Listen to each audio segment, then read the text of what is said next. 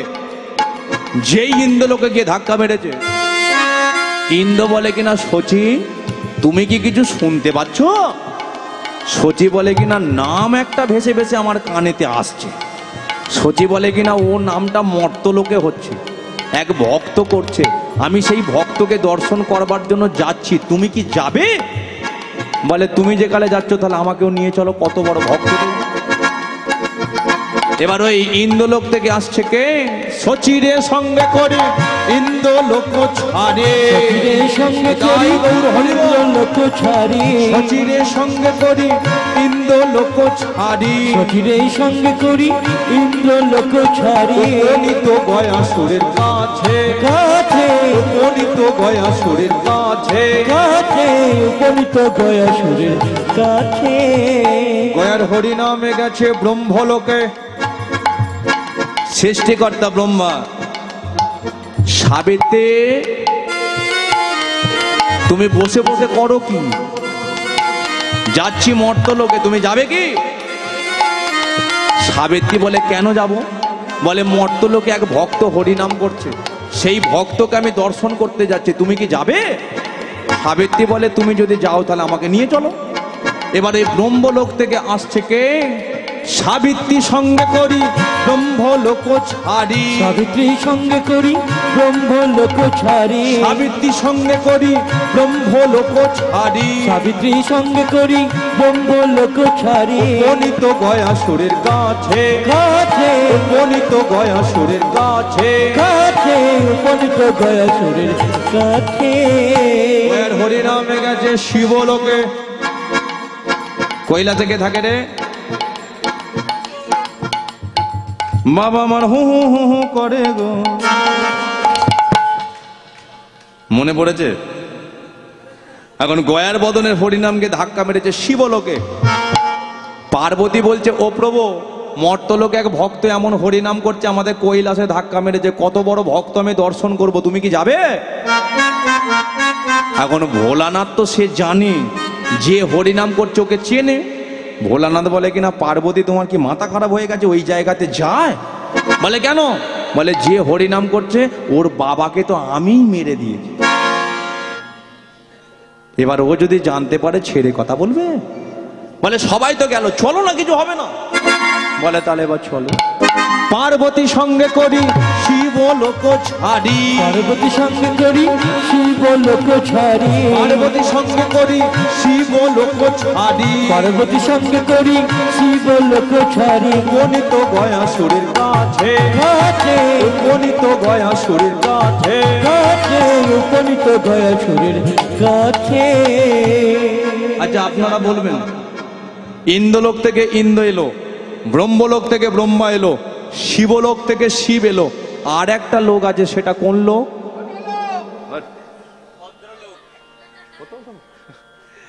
ভদ্রলোক নাকি?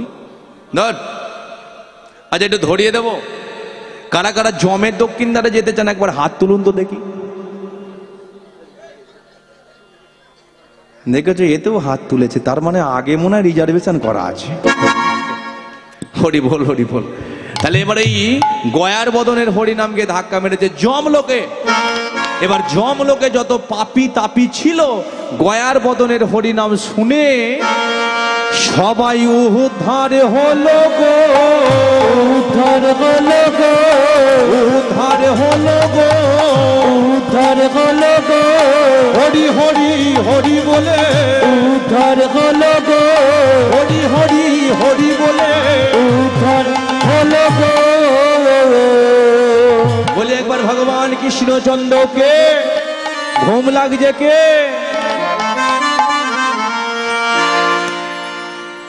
এখন যমরাজ কি করেছে, নারায়ণের কাছে গেছে নালিশ জানাতে যে প্রভু আপনার এই হরিনাম আপনি বন্ধ করান যে কোনো মুহূর্তে। কেন? বলে এমন হরিনাম করছে এক ভক্ত, যার বদনের হরিনাম শুনে আমার যমলোকের পাপী তাপী সব উদ্ধার হয়ে যাচ্ছে। নারায়ণ কি করেছে, এবার ওই লক্ষ্মীকে সঙ্গে নিয়ে গয়ার সম্মুখে গিয়ে দাঁড়িয়ে পড়েছে। যেই গয়ার সম্মুখে গিয়ে দাঁড়িয়েছে, শ্রী বিষ্ণু নারায়ণ দেখতে পাচ্ছে গয়ার বদনের হরিনাম শুনছে ৩৩ কোটি দেবদেবী ঘিরে বসে। যেই নারায়ণ আজকে গয়ার শরীরে স্পর্শ করেছে, গয়া চোখ দুটো খুলেই দেখতে পাচ্ছে সম্মুখে দাঁড়িয়ে আছে শ্রী বিষ্ণু নারায়ণ। এসেছো প্রভু, ধন্য গয়া, ধন্য তোমার হরি সাধনা। তোমার বদনের হরিনাম শুনে স্বর্গ থেকে ৩৩ কোটি দেবদেবী নেমে এলো মর্তের মাটিতে। তোমার আজকে হরিনাম শুনে যমলোকের পাপী তাপী উদ্ধার হয়ে গেল, আমি ধন্য। বলো তুমি আমার কাছ থেকে কি চাও? যেই বলে দিয়েছে, গয়া বলে কিনা বাবা মরে গেছে, মা মরে গেছে, বেঁচে থাকতে তোমায় দর্শন করলাম, আর কিছু চাই না, এই মুহূর্তে আমার মৃত্যু দাও। যেই বলেছে মৃত্যু দাও, নারায়ণ বলে কিনা মৃত্যু তোমায় দেব না, তুমি কত বড় ভক্ত সেটা আমি বুঝে গেলাম। তাই একটা কথা বলে দিচ্ছি, আজকের পর থেকে তোমার এই পবিত্র মাটিতে জায়গাটার নাম গৌড়া, কিন্তু গৌড়া আর থাকবে না। ৩৩ কোটি দেবদেবীর চরণের স্পর্শে মাটিটা বড় পবিত্র হলো। আর এই পবিত্র মাটিতে তোমারই নামে একটা তীর্থস্থান করে দিয়ে যাব, যে তীর্থের নাম হবে সর্বতীর্থের মহাতীর্থ গয়া তীর্থ। ৩৩ কোটি দেবদেবী বলেছিল গয়া তীর্থের মাহাত্ম্য কি থাকবে। তখন শ্রী বিষ্ণু নারায়ণ বলেছিল, কোনো পাপী তাপী ব্যক্তি যখন মারা যাবে, গয়ার কাছে এসে কেউ যদি পিণ্ডদান করতে পারে, গয়ার শরীরে আছে পুণ্যের ফল ভর্তি, আর ওই গয়া পুণ্যের ফল পাপ ব্যক্তিটাকে দেবে। এতটুকু যদি পাপ থাকে শরীরে, হরণ করে গয়া তাদের আত্মার মুক্তি করে দেবে। গয়া তখন বলেছিল, তাহলে মৃত্যু যখন দেবেন আমাকে তুমি শিলামূর্তিতে ধারণ করে দাও।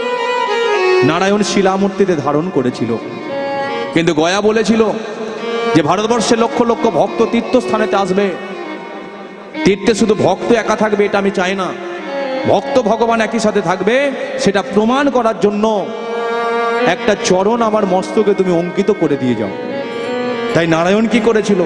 প্রমাণ করার জন্য একটা চরণ রেখেছিল বলি শিরে, আর একটা চরণ রেখেছিল কোথায়?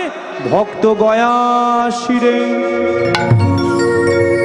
গয়াকে ধরিয়ায় প্রভু আলিঙ্গন করে, আলিঙ্গন করে, চৌদিকে ভক্তগণ হরি হরি বলে, হরি হরি বলে। ভক্ত আর ভগবানের মিলন হইল, মিলন হইল,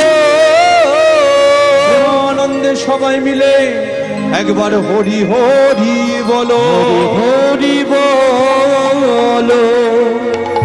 তাহলে মা আজকে আমরা জানতে পারলাম, কোনোদিন যদি আপনারা গয়াধামে যান, সমস্ত লীলার বিষয়বস্তুটা আপনাদের ঘরে মনে পড়ে যাবে। তাই একটা কথা, সবাই ভালো থাকবেন। লীলার বিষয়বস্তু আমার এটাই ছিল, লীলাটা আমি এখানে সম্পূর্ণ করলাম। একটু আশীর্বাদ করবেন, গোবিন্দ আমাকে যে পদে নিযুক্ত করেছে পদের যেন পদমর্যাদা রাখতে পারি। আর একটা কথা, এই যে আমাকে ভিক্ষেগুলো দেয়া হয়েছে না, এটা আমাকে প্রতিটা আসরে দেয়, তবে আমি প্রতিটা আসরে নিমন্ত্রণ করে দিয়ে আসি। আপনাদের ঘরেও আমি নিমন্ত্রণ করে দিয়ে যাচ্ছি। অজ্ঞানের 17 তারিখ আমার বাড়িতে অধিবাস হয়, 18 তারিখে কীর্তন হয়, এবং 19 তারিখে ভক্ত সেবা হয়, মহাপ্রভু সেবা হয়। প্রতিটা হরিবাসরে আমার নিমন্ত্রণ থাকে, প্রতিটা কমিটির দ্বারাদের নিমন্ত্রণ থাকে। প্রতিটা হরিবাসর থেকে অনেক দূর দূর থেকে ভক্তরা আসে, অনেক কমিটিরা আসে আমার বাড়িতে। তাই আপনাদের ঘরে নিমন্ত্রণ, আপনারা অবশ্যই আসবেন। অজ্ঞানের 17, 18, 19, 17 তারিখ অধিবাস, 18 তারিখ কীর্তন, আর 19 তারিখ ভক্ত সেবা, প্রত্যেকের নিমন্ত্রণ।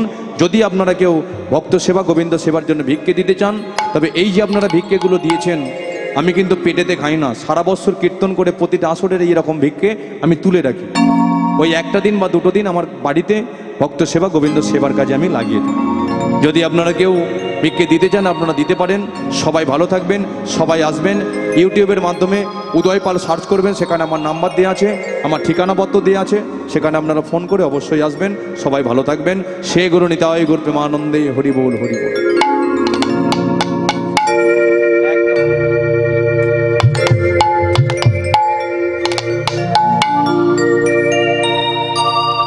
ঠিক আছে, দুটো ভজন হবে, যারা যারা নৃত্য করবেন একটু দাঁড়িয়ে যান। দুটো ভজন হবে, তারপরে এখান থেকে আমরা যাব।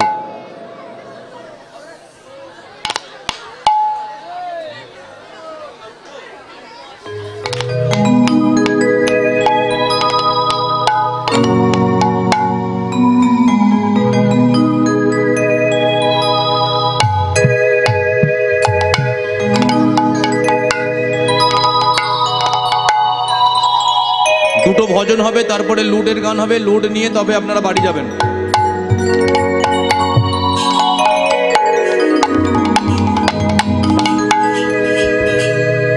হোলি খেলবো না,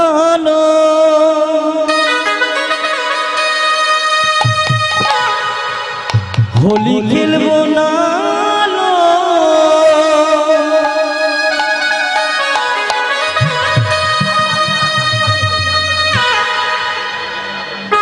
হোলি খেলবো না, ওলো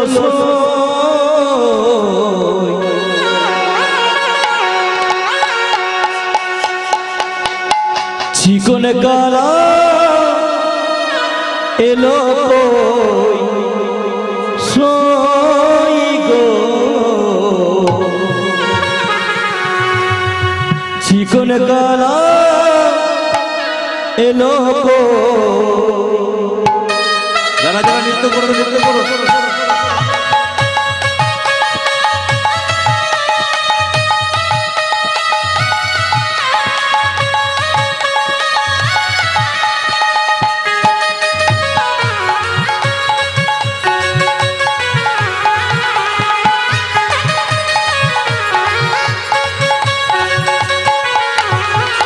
হোলি খেলবো না লো, হোলি খেলবো না লো, হোলি খেলবো না লো, হলো চিকন কালা এলো কই গো, চিকন কালা এলো হোলি খেলবো না লো, হোলি খেলবো না লো গেল চিকন কালা এলো সই গো, চিকন কালা এলো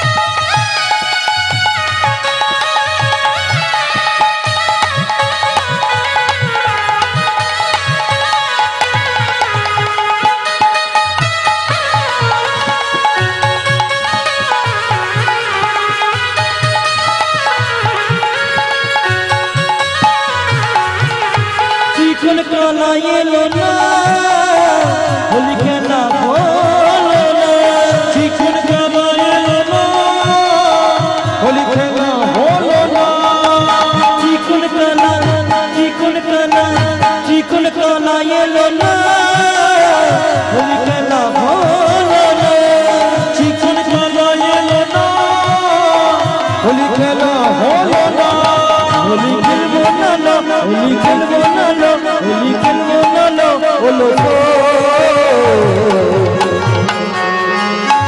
চিকন কালা এলো সই গো, চিকন কালা এলো হোলি খেলবো না লো, হোলি খেলবো না লো গেল